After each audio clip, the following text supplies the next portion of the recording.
Economics সম্পর্কে জানে, তারা সায়েন্স সম্পর্কে জানে। আপনি এগুলি পড়েন, আপনাদের ইংরেজি শিক্ষা হলো হারাম। আপনারা তো এটা মনে করেন। এই যে আপনি না একটু আগে ইলিয়াস একটা ভাই, কথা এই বললেন না, কথাগুলোর সাথে আমি একটু একেবারে ভদ্রভাবে দ্বিমত পোষণ করতেছি ভাই। আমি বলি ভাই, এই তর্কে যায় না, আমাদের যে এই তর্ক গেলে আবার অনেক লম্বা হয়ে যাবে। ওই তর্কে যায় না। ইসলামের মধ্যে কি কোরআন শরীফে ইকোনমি আছে? হ্যাঁ, কোরআন সুন্নাহে অবশ্যই ইকোনমি আছে। এই কোরআন শরীফের কোন জায়গায় আছে ইকোনমি? এই যে আপনি যেভাবে এখন সুনির্দিষ্ট বলতেছেন কোরআন সুন্নাহর কোথায় আছে, আপনি আল্লাহ রাসূল সাল্লাল্লাহু আলাইহি ওয়াসাল্লামের এই বক্তব্য আবার কাট করে নিয়ে যায় পাবলিক, আবার অন্যভাবে দিবে। কিন্তু আমি বলছি যে কোরআনে সবকিছু আছে, কিন্তু কোরআনে কি আপনি বললেন খালি কোরআন শরীফটা আপনি পড়লেন? এই কোরআন শরীফ আপনাকে বলছে ভাই, এই কোরআন শরীফ আপনাকে বলছে আপনি যান চিনে যান যায় আপনি। আমার কাছে মনে হয় আমরা একটু সাইড ট্র্যাক হয়ে যাচ্ছি। মূল বিষয়টা হলো যে অবশ্যই আপনার জ্ঞান রফিক ভাই কমি মাদ্রাসার, আপনি কোরআনের আলাপে গেলাম না, আপনি কমি মাদ্রাসার কোথায় ইকোনমি পড়েন আপনি? আমি একটু বলি ভাই, আমাদের আলোচনা একটু সাইড ট্র্যাক হয়ে যাচ্ছে। মূল বিষয়টা হলো যে দিন ইসলামের মধ্যে, কোরআনের মধ্যে, সুন্নাহর মধ্যে অবশ্যই সমগ্র মানব জীবনের দুনিয়া এবং আখিরাতের সব বিষয়গুলো আছে, বাট এগুলো সবকিছু সবসময় একদম ডিটেইলড ভেঙে ভেঙে তত্ত্ব বা কাঠামো হিসেবে নাই, অনেক সময় এটা মূলনীতি হিসেবে আছে। এখন যে জায়গাটায় আসলে আমাদের বাস্তবতা হলো যে ইসলামপন্থীদের একটা দুর্বলতা আছে, সেটা হলো যে এই যে মূলনীতিটা, সেটা যে আমরা এখন কিভাবে প্রয়োগ করব, এটা প্রথমত নিজেরা বের করা, দ্বিতীয়ত সমাজের সামনে তুলে ধরা, যাতে সমাজ বুঝতে পারে যে কিভাবে ইসলাম এখন তাদেরকে চালাবে, মানে আজকে যদি ইসলাম আসে তাহলে সেটা কিভাবে চলবে। এটা তুলে ধরার ক্ষেত্রে নিঃসন্দেহে এখানে আমাদের কমতি আছে এই বিষয়টা। আবারও এটা শুধুমাত্র আমি আবারও বলবো আমাদের মাথার তাজ, এটা শুধুমাত্র তাদের না, এটা সামগ্রিক ভাবে সবার আর কি। জি, আমাদের এই মাদ্রাসার শিক্ষা ব্যবস্থার ভিতরে আপনি কোরআন আপনি একদম করবেন, মুখস্থ করে ফেলবেন। ওই কোরআনের আমি গ্যারান্টি দিলাম 50% বাংলাদেশের হাফেজ সে কোরআনের মানে জানে না। এটা বিশ্বাস করেন আপনি? তো জানে না, কিন্তু আমি একটু আসিফ আদনান ভাই এবং ইলিয়াস ভাই একটু বলি। না ভাই, ওই আলোচনা অন্যদিন ভাই, এটা এই আলোচনা করলে এই কথাটা বললে বুঝে আসবে ভাই, এই কথাটা বললে আপনার বুঝে আসবে। সেটা হলো তালেবান, কিন্তু আপনি যেটা বলতেছেন তালেবান যে ক্ষমতায় আছে আফগানিস্তানে, আলহামদুলিল্লাহ তারা কিন্তু দেশ পরিচালনা করতেছে। আপনি ওরা কি বানাইতেছে আপনি জানেন? হ্যাঁ, এটাই তো বলতেছি। তারা আপনি পারবেন? এখন আপনাকে বলি, আপনি চরমনাই আশরাফ গানির যে সরকার, ইলিয়াস ভাই আমি বলি, আরে ভাই আপনি একটা সরকারের পার্ট হবেন। ইসলামিক সরকার হইলে এমন না যে সব হুজুরাই থাকতে হবে। আজকে আশরাফ গানির সরকারের যে সমস্ত লোকেরা ছিল, তারা কি তওবা করে সরকারের অধীনে আসে নাই? তারা কি কাজ করতেছে না? মুসলমান মানে আপনি এখন আওয়ামী লীগের যারা ধরেন শিক্ষিত আছে, বিএনপির যারা শিক্ষিত আছে, ওদেরকে নিয়ে তারপরে তো আপনার নেতৃত্বে যাবে কেন? আপনার ভাই, আমি যদি দিন প্রতিষ্ঠা করতে চাই মুসলমান হিসেবে, এই তর্ক করলে অনেক লম্বা হবে। সেই তর্কের গেলাম না অন্য একদিন, এগুলো ইনশাআল্লাহ অন্য একদিন, এগুলো নিয়ে বিশাল বিতর্ক হয়ে যাবে। তো হুজুররা যদি মূল দায়িত্বে থাকে, তখন জেনারেলদের হুজুরদেরকে মানতে সমস্যা কি? তো হুজুরদের মধ্যে থেকে আপনি কিছুই পারেন না, আপনি খালি মিলাদ পড়াইতে পারেন, আপনার নেতৃত্বে আমি যাব কেন? কোরআনের মধ্যে বিজ্ঞান আছে, সব আছে। আপনি কোরআন বাংলা পড়েন না, আপনি এটার অর্থ জানেন না, তো আপনার পিছনে আমি যাবো? আপনি নিজেই তো জানেন না, আপনি একটা অজ্ঞ লোক, আমি কেন আপনার পিছনে যাব? মানে আপনি পারেন না, কিন্তু আপনার আমি নেতা মাইনা থাকবো। আপনার নেতা মানুষ কোথায় জানেন? আপনাকে আমি এই কথা বলি, ওলামায়ে কেরামের প্রতিনিধিত্ব করতেছি, ভাই আপনার কথাগুলোতে আমি নেতা মানি না দরকার, কারণ আপনি পারেন না তো আর কিছু। ইলিয়াস ভাই, আমাকে নেতা মানবেন না আপনি কেন বলতেছেন যে আপনি ওই যোগ্যতা নাই? আলেমদেরকে মানবেন না? বাংলাদেশে এমন অসংখ্য আলেম দেখাইতে পারবো, আপনি যে কোনো বিষয়ে যদি জিজ্ঞেস করেন অন্য সাধারণের চাইতে কম জানে না, আপনি দাঁড় করাইতে পারবো। নাম বলেন। আমি ইলিয়াস ভাই, আমি অনেকের নাম বলতে পারবো। আপনি যদি নাম বলেন, একজনের নাম। কার নাম বলতে হবে বলেন? কি বিষয়ে বলেন? আপনি কোন ইকোনমিক্স এর বিষয়ে মামুনুল হক সাহেব হুজুর জানে? অবশ্যই জানে। শাইখুল হাদিস আল্লাহ মামুনুল হক সাহেব জানে। হ্যাঁ জানে। হ্যাঁ জি জি, আমি জানি না মামুনুল হক কি জানে, আমি জানি না। হ্যাঁ, ইকোনমিক্স এর উপরে উনি পড়াশোনা করছেন। সেই পড়াশোনা কমই মাদ্রাসায়। আরে ভাই, কমই মাদ্রাসায় সব থাকতে হবে কেন? ভার্সিটিতে কোরআন আছে? ভার্সিটিতে কোরআন আছে? কোরআনের যেই জ্ঞান আপনার দরকার, কোরআন আপনাকে যে আপনি বলেন না কোরআনে আছে, আপনাকে কিন্তু আমি কোশ্চেন করছি কোরআনের কোথায় আছে, আপনি কিন্তু উত্তর দিতে পারেন নাই। আপনাদের মামুনুল হক সাহেব যখন বক্তব্য দেন, ওনার আশপাশের লোকজন স্টেজ থেকে পড়ে যাওয়ার অবস্থা হয়ে যায়, যে ধমক উনি দেন। জেলখানায় ছিলেন, জেলখানায় কেন গিয়েছিলেন সেটাও আমরা জানি। আপনি সারা দেশে মোদি বিরোধী আন্দোলনের লোকজনকে আপনি রাস্তায় নামাই দিলেন। এরপরে আপনি গার্লফ্রেন্ড নাকি বউ নিয়ে আপনি ইয়েতে গেলেন, রিসোর্টে গেলেন। তো তো আপনার এত যৌন উত্তেজনা উঠে গেল, আপনি তখন এমন পরিস্থিতিতে আপনি আরেকটু ইলিয়াস ভাই আরেকটু মানে নমনীয় হবো, শালীনতার সাথে আরেকটু বললেন। নমনীয় হবো, মানে বলেন, ঠিক আছে, মানে কথা যেগুলো আমরা থামাবো না আপনাকে, কিন্তু আচ্ছা আরেকটু নমনীয় হয়ে বলি। মানে উনি যে এই ইয়েতে গিয়েছিলেন, মানে রিসোর্টে স্ত্রীর সাথে দেখা করতে গিয়েছিলেন, একান্তে সময় কাটাতে গিয়েছিলেন। তো এই যে উনি ওই সময় গিয়ে তারপরে ধরা-টরা খেলেন, তারপরে জেলখানায় যাওয়ার পরে যেই মানুষগুলো, কেন বললাম জানেন কথাগুলো কেন বলছি? কারণ ওই জেলখানার মানুষগুলোর পরিবারের সাথে নানানভাবে আমি কিন্তু সম্পৃক্ত। যারা উনাকে নিজের, আপনি নিজে জেলে ছিলেন, আপনি জানেন সেখানে পানির স্বল্পতা, গোসল করার, উজু করার জন্য পানি পাওয়া যায় না। অনেকের গোসলের পানি, ২-৩ জনের পানি উনাকে দিয়ে দিয়েছেন।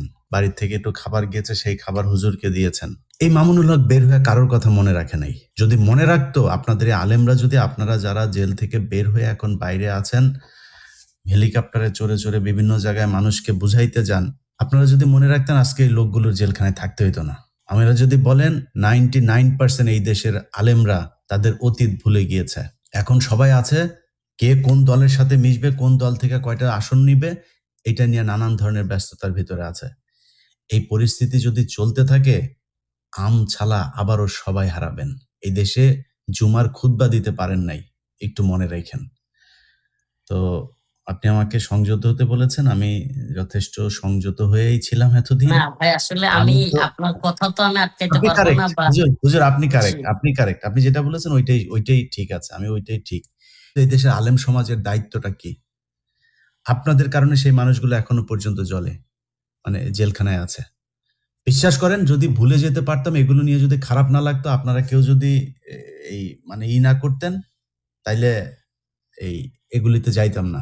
খারাপ লাগে, আমার খারাপ লাগে। এখন কি করবো? অনেক মানুষ, এই যে আপনারা ৩ জন দাড়ি টুপিওয়ালা মানুষ আছেন না, আমি যেখানে বসে আছি, এখানে বসে আপনাদেরকে নিয়ে কথা বলতেও অনেকে না করেন। ভাই আলেমদেরকে আপনি আপনার ইউটিউব চ্যানেলে আয়না খায়া ফেলবে। আরে ভাই, আমি দুনিয়ায় ১ সেকেন্ড বাঁচতে পারবো না আল্লাহ না চাইলে। কত বিপদ আল্লাহ কত বিপদ দিয়েছেন, আল্লাহ সেটা কাটিয়ে দিয়েছেন। এগুলি নিয়ে কেয়ারও করি না। কিন্তু কথা হইলো যে আপনি আলেম, আপনার আরেকজন আলেম সহকর্মীকে, আপনি সহযোদ্ধাকে আপনি জেলখানায় রেখে আসলেন। আপনার ইচ্ছা করেন ওই মানুষটা জেল থেকে বের হোক? যদি সত্যি হয়, আমি যেকোনো জঙ্গিবাদের বিরুদ্ধে। কেউ যদি আসলেই জঙ্গি হয়ে থাকে তারা বিচার করেন। এই যে নুরুল ইসলাম ভাই কথাগুলো বলল, ভাই নতি হারিয়ে গিয়েছে সেজন্য সে জেলে। এই যে ফেনীর ঘটনা, এখন জানে যে ফেনীর ঘটনাটা এখন কোর্টে উঠলেই সেটা হয়ে যাবে। প্রতিটা ঘটনায় ম্যানুয়ালি অ্যাটর্নি জেনারেলকে বলা লাগে, ওনাকে বলা লাগে, কেন বলা লাগবে কেন রে ভাই? আপনি সেই মানুষগুলির রক্তের উপর দাঁড়িয়ে তারপরে আজকে আপনি এই চেয়ারে বসেছেন। জীবনে কোনোদিন আপনি আইন উপদেষ্টা হইতে পারতেন, জীবনে আপনি জাজ হইতে পারতেন, যেই জায়গায় আপনারা আছেন ভুলে গেলেন। তো এই জন্য খারাপ লাগে ভাই। কিছু এই যে আমি যখন মানে আসিফ নজরুলকে নিয়ে যখন কথা বলি, এমনিতেই তো আসিফ নজরুলের বিরুদ্ধে যায়নি ভাই। ৫ তারিখের পর থেকে বারবার তাকে বলা হয়েছে যে স্যার আপনি এই লোকগুলি ছেড়ে দেন। আর যেই কন্ডিশনে বলেন, যে ভাই বললেন যে কোনো কন্ডিশনে পাসপোর্ট রাখবেন, দেশে যাইতে পারবে না, এই জেলা থেকে ওই জেলায় যাইতে পারবে না, এই হাসপাতালে ভর্তি হইতে পারবে না, যেই কন্ডিশন আপনার ইচ্ছা হয় এই কন্ডিশন দিয়ে আপনি জামিন দেন, তার কোনো সমস্যা নেই। মুসলেখা লাগবে, কারোর আপনি আটক রেখে করবেন, সমস্যা নেই, করেন, যে কোনো পদ্ধতিতে জামিন দেন। মামলাই উঠায় না, জামিন তো বহু দূরের কথা। এইভাবে চলছে এই দেশ। তো আমি ইয়ের কাছে, রফিকুল ইসলাম ভাই আপনার কাছে, আপনি আলেমদের রিপ্রেজেন্ট করবেন আজকের এই অনুষ্ঠানে। আপনাদের আসলে মানে মানে ঘুম হয় কিনা এটা একটু জানতে চাই। ইউনূস, আপনার সরকারকে আমি একটা জিনিস বলতে চাই, আমরা আপনাদের প্রতি অনেক ভালোবাসা দেখিয়েছি ফর নাথিং। আমাদের এমন কিছুই চাইও নাই, যদিও এমন কিছুই দেন নাই বা এমন কোনো বক্তব্য আমাদের শুনেন নাই। আমরা যেই মানে মূল যে সমস্যাটা এই রাষ্ট্রের, সেটা হচ্ছে আপনারা যে যত কথাই বলেন যে এই যে শেখ হাসিনার যে অবস্থা আজকে দেখেন, এই অবস্থার ভিতরে তারা যদি নাকি মনে করে যে সেই শেখ হাসিনা চুরি করেছিল, তার লোকজন চুরি করেছিল, এই জন্যই বোধহয় মানে তারা একমাত্র এই কি বলে শেখ হাসিনাকে এইভাবে পালাতে হলো, আমি মনে করি না, একদমই না। এই গত ১৫ বছর শেখ হাসিনা জাস্ট প্রতিটা জায়গায় একদম সরাসরি আল্লাহর বিরুদ্ধে যুদ্ধ ঘোষণা করেছিল এবং আল্লাহর বিরুদ্ধেই তারা যুদ্ধ করেছে। সব জায়গায় দেখেন, সেই বিডিআর হত্যাকাণ্ডের ঘটনার পরে কি করলো তারা?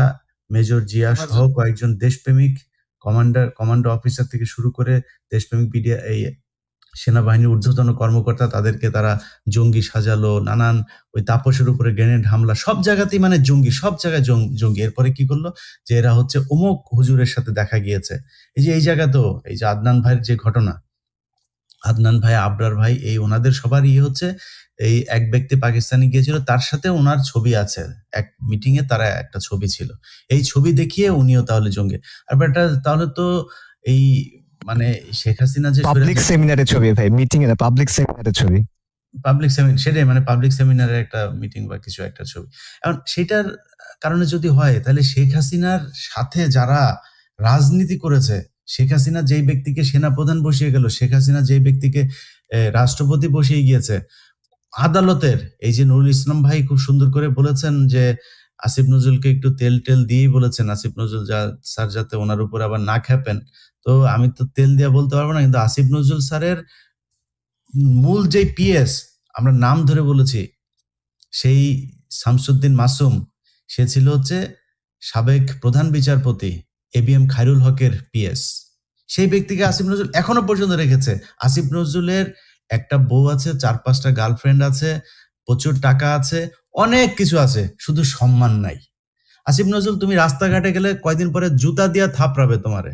যখন যেটা বলি ওটা 6 মাস পরে হইলেও ফলে। এই যে আজকে এনসিপির যে অবস্থা দেখতেছেন না, বলেছিলাম তাদের সাথে যখন ইন্টারনাল কথাবার্তা হইতাম, বললাম ভাই আপনার রাজনীতি করার দরকার কি?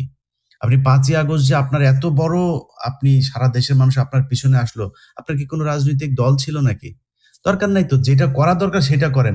মানুষ এমনিতেই নির্বাচনের আগে বলতেন আমরা ভোটে দাঁড়াবো, এমনি ভোট দিত আপনারে। সেটা না করে তারা দেখেন জামাতের বিরুদ্ধে বলে, বিএনপির সাথে লাগে, এই করে ওই করে, নানান পিদিকের যে অবস্থা, কোনো আসল কাজে তারা হাতই দেয় নাই। তারপরে টাকা পয়সার সাথে তো মিলে গিয়েছে, সেগুলো নিয়ে এখন আর বলি না। কারণ ওই যে বললাম 5 তারিখে আজকে যে কথাগুলো বলছি, রফিকুল ইসলাম মাদানি, আসিফ আদনান কিংবা আব্দুল্লাহ ইবনে নুরুল ইসলাম, ওনারা যারা আমার সাথে লাইভে কথা বলছেন, এই মানুষগুলো আমার সাথে লাইভে কথা বলারও সাহস পায় নাই আগে, তারপরও কথা বলছি, বলার সুযোগ পাচ্ছি, এইটুক কারণে একটা সম্মান তাদের প্রতি আছে। তো যাই হোক, আওয়ামী লীগ যেই কারণে এই আজকে শেখ হাসিনার কোন পরিবারের আত্মীয়স্বজন 14 গোষ্ঠী, বাইতুল মুকাররমের খতিব থেকে শুরু করে ইউনিয়নের চেয়ারম্যান সবাই পলাতক, নামও বলতে পারে না, সবাই নানান ভাবে চেষ্টা করে। আমি বিএনপি করতাম, আমি আওয়ামী লীগ করতাম, মনে মনে আওয়ামী লীগ করলেও মনে মনে বিএনপি করতাম। এই যে তাদের মানে যেই চেষ্টা, বিএনপি সাজার কিংবা জামাত। কালকে বাগেরহাটের এক ব্যক্তি মোল্লা মুজিবুর, সে এখন হাত পাখায় গিয়ে যুক্ত হয়েছে, দাড়ি রেখেছে কয়টা, দাড়ি রেখে এখন তিনি নাকি চরমনাই করেন। তার এই ছবি টবি সব আমি আমার ফেসবুকে দিয়েছি। এই যে বিশাল লানত, এটার কারণ কিন্তু দুর্নীতি করেছে এই জন্য না, সেটার জন্য যদি হয়, আমার মনে হয় এখন যা হচ্ছে আগের চাইতে আমার মনে হয় ডাবল হচ্ছে। যদিও খাতগুলো ছোট, গরুর হাট, টেম্পো স্ট্যান্ড এগুলো অনেক কিছু আমরা শুনি, কিন্তু খাত ছোট হইলেও দুর্নীতি কিন্তু ব্যাপক আকারে হচ্ছে। তো সেটার কারণে হইলে তো আমরা শেখ হাসিনাকে সরানোর দরকার ছিল না। শেখ হাসিনার বিরুদ্ধে এই এতদিন কথা বলার একমাত্র কারণ সেটা হচ্ছে ভারত, একমাত্র কারণ হচ্ছে ইসলাম বিদ্বেষী যে সরকার ছিল তাদের। সেই শেপই যদি আবার ব্যাক করে, তাহলে আমাদের দরকার ছিল কি এত কিছু করা? সেই শেপ যদি আসে, ডক্টর ইউনূস, আপনাকে আর শেখ হাসিনাকে আমাদের একই পাল্লায় মাপতে 1 সেকেন্ডও দেরি লাগবে না। আমার বিশ্বাস সেই জায়গায় আপনারা যাবেন না। ভারতের ব্যাপারে একটা কঠোর অবস্থানে যেতে হবে। আমরা অনেক কিছু দেখছি, আপনাদের মানে একদম দৃশ্যত কোনো পরিবর্তন আমরা লক্ষ্য করছি না। এখনো পর্যন্ত ইয়ের কোনো চ্যানেলগুলোকে বন্ধ করা হয় নাই, এখনো পর্যন্ত ট্রানজিট আছে, আমাদের করিডোর আছে, সবই ভারত ভোগ করছে, আমাদের বন্দর ব্যবহার করছে, অথচ একের পর এক তারা আমাদের বিরুদ্ধে নানান পদক্ষেপ নিচ্ছে, আমরা কিছুই দেখছি না। তো এইভাবে কাজ করে আপনারা কিছু টাকা পয়সা লুটপাট করে, অনেক উপদেষ্টার খবর জানি, টার্কিতে টাকা জমাচ্ছে, কানাডাতে জমাচ্ছে, এই ছাত্রদের ভেতরেও টাকা পয়সা ধুমায় জমাচ্ছে। তো এগুলো জমাবেন আর আসল কাজ করবেন না, এটা হইলে কিন্তু ভবিষ্যতে ক্ষমতা হয়তো তখন আপনাদের থাকবে না, তখন বলবেন ইলিয়াস কেন আমাদের নিয়ে এইসব কথাবার্তা বলে। এখনো পর্যন্ত সুযোগ দিচ্ছি, 1 বছর হয়েছে।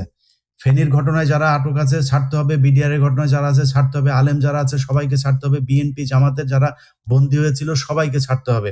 খুব দ্রুত যদি এইসব বিষয়ে পদক্ষেপ না নিয়ে এই ধরনের জঙ্গি নাটক করার ব্যবস্থা করা হয়, আমরা কিন্তু আমি ব্যক্তিগতভাবে বলি, অনেক আলেমের সাথে আমার খুব ভালো সম্পর্ক, তাদেরকে আমার হয়তো সেই ক্ষমতা নেই তাদেরকে নামানোর বা আটকানোর, বাট আমার পরামর্শটা ছিল যে হুজুর আপনারা দাড়ি টুপি এসব নিয়ে যদি এখন রাস্তায় নামেন, তারা এই যে সজীব ওয়াজেদ জয় সহ আওয়ামী লীগের পেজগুলো দেখেন, ওরা বাংলাদেশকে জঙ্গিবাদ একটা দেশ হিসেবে করার চেষ্টা করছে, আপনারা এখন রাস্তায় নেমেন না।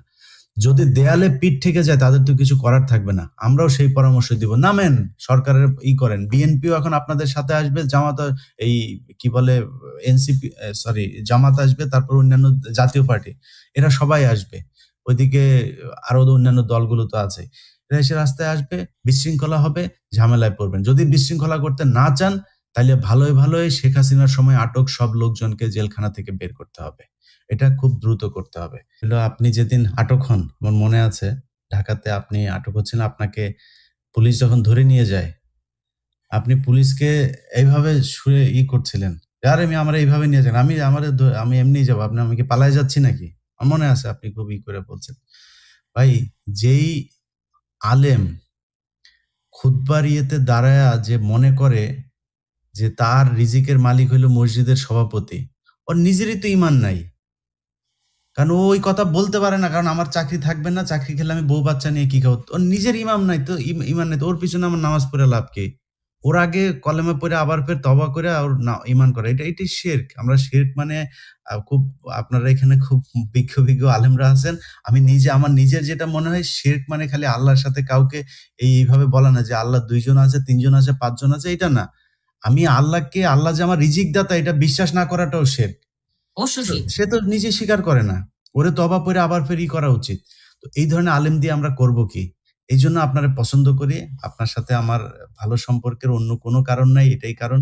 তো আপনার ব্যাপারে জানি, কিন্তু আপনাকে নিয়ে সামনে নিয়ে যে কথাগুলো বলেছি, এই কথাগুলো আসলে আপনাকে না, আপনাদের আলেম সমাজকে নিয়েই। আপনি একাই তো আর আলেম সমাজকে পুরো নিয়ন্ত্রণ করেন না, আপনার সীমাবদ্ধতা আছে। বাট পুরো আলেম সমাজকে বলবো যে ভাই দেখেন, আপনাদের অবস্থান কিন্তু খুব একটা ভালো না বাংলাদেশে। এই যে একটা বিশাল উপদেষ্টা পরিষদ হলে আপনাদের একজনের ডাকেও নাই, কেন ডাকে না? এটার জন্য কি শুধুই সরকার দায়ী বা মানুষ দায়ী? আপনারা যে ডাকবে, আপনারা, আমি বললাম যে পররাষ্ট্র মন্ত্রণালয় চালান, জামাতটা নিয়ে আপনার অনেক আছে, জামাতটা যদি বলেন আপনি সরকার চালায়, জামাত সরকার চালাইতে পারবে, কারণ সে ওই পড়াশোনা করেছে, সেই জ্ঞান অর্জন করেছে, সে ভালো খারাপ, আমি জামাতটা ভোট দেন না দেন আমি সেটা বলছি না, কিন্তু যদি আপনি সেইখানে আপনি কমি মাদ্রাসার একজনকে দাঁড় করান, আপনাদের হাতে দিয়ে দেওয়া হবে। আমি চরমনায় পীর সাহেবরে আর ওনার নায়েবে আমির কি যেন ওনারা আছেন, দুইজনরে বানাই দিলাম। না ভাই, ইলিয়াস ভাই, এই ব্যাপারে আমার একটু আছে, এই ব্যাপারে আমাকে দিয়ে দেন, ইনশাআল্লাহ আমরা পারবো, ইনশাআল্লাহ আমাদেরকে দিয়ে দেন। আসিফ আদনান ভাই, আমরা আছি, আব্দুল্লাহ বিন আসিফ আদনান ভাইরা তো, আপনারা তো আর কোনো ইয়েতে নাই। না, আমি ওটা বলতেছি না। আসিফ আদনান ভাই এখন পড়াশোনা করেন কোথায় জানেন? আসিফ আদনান ভাই কি করছেন? আসিফ আদনান ভাই কিন্তু দাওরা হাদিস না খালি। না, আমি ওটা বলি নাই, আমি বলতেছি কেন শুনেন।